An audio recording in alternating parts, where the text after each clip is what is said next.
oui, on vous le rappelle, il y a le 11e festival du film français cette fin de semaine. Ça commence déjà demain, vendredi. Et puis, on a eu la chance d'en parler une couple de fois, là, déjà ici à l'émission Micro de Caro pour les films qui seront présentés. Aujourd'hui, on parle des 2 derniers films qui seront mis à l'écran le dimanche soir. Et donc, pour cela, j'accueille Nicolas Michelin et Yassour Ben Saïda, les 2 de l'Alliance française du Manitoba. Bonjour, vous 2.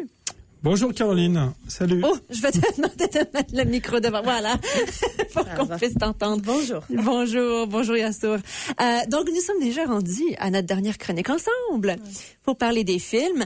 On va se lancer tout de suite avec l'avant-dernier film qui sera présenté le dimanche, qui est une part manquante. Et ça, c'est une belle histoire père et fille, on peut le dire comme ça. Oui, exactement. Ouais. Donc, c'est un drame familial. Ça évoque les questions de mixité entre la France et le Japon.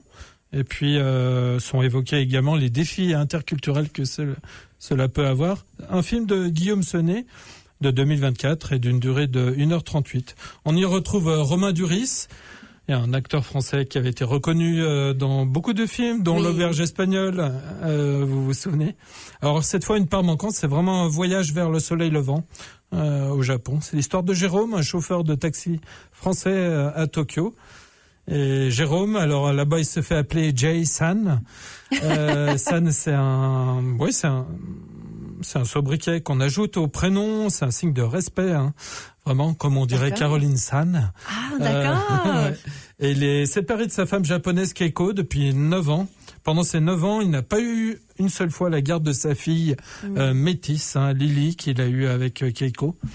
Et c'est vrai que la justice locale sur place peut être assez intraitable et favorise parfois les nationaux. C'est un peu les défis interculturels.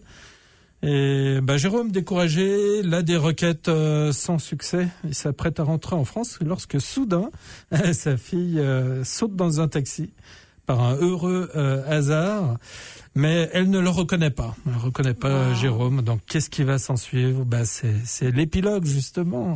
C'est la suite. C'est dimanche 29 mars à 18h à la Dave Barber Cinematheque. D'accord. Ça doit être touchant aussi, regarder une belle histoire comme ça quand que c'est entre père et fille, mais qu'elle ne le reconnaît pas.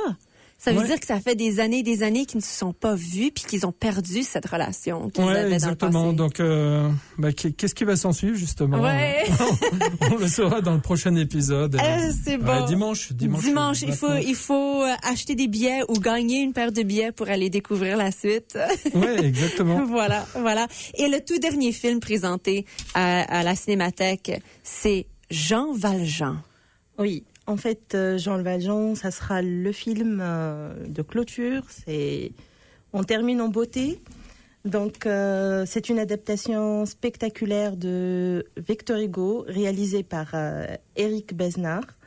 Le film raconte l'histoire d'un homme marqué par la prison et des années d'injustice, déterminé à changer sa vie en affrontant des obstacles puissants qui menacent de le replonger dans son passé à travers ses combats et ses rencontres. Donc, le film explore les thèmes universels de la justice, du courage, de la dignité. Donc, le film nous prolonge dans une fresque humaine intense, riche en émotions et en suspense. La durée du film, c'est 1h40.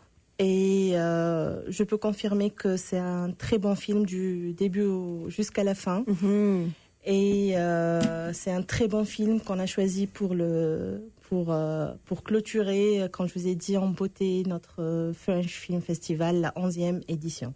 Ouais. Et une grande histoire quand même, le personnage Jean Valjean, bien connu dans le monde de littérature, mais aussi côté musical, tu sais, avec les belles performances, les belles chansons qu'on a appris à travers les années aussi. Mais c'est quand même une histoire lourde, celle de Jean Valjean. C'est une vie difficile qu'il a vécue. Oui. Donc, vraiment, il raconte toute une histoire, comment une personne qui a décidé de vraiment changer et que c'est pas facile de faire ça, c'est pas facile de changer du passé à bouleverser ou bien à changer complètement nos vies. Mais c'est un combat qu'on doit regarder parce que c'est encourageant d'une autre partie. Et ça parle de l'injustice et c'est très touchant. Et franchement, c'est une très belle adaptation du film de Jean Valjean, Les Misérables. Ouais. Je suis certaine que les personnages, les comédiens qui incarnent très bien les personnages aussi, qui sont très bien reconnus aussi. Donc, c'est ça qui conclut le festival.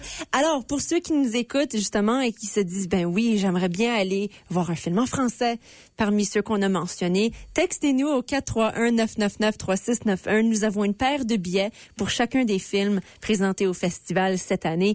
Alors, encore une fois, pour ceux qui restent encore pour des paires de billets, eh bien, le dernier film de samedi, qui est L'Étranger, qui joue à 19h20, nous avons encore une paire de billets pour cela.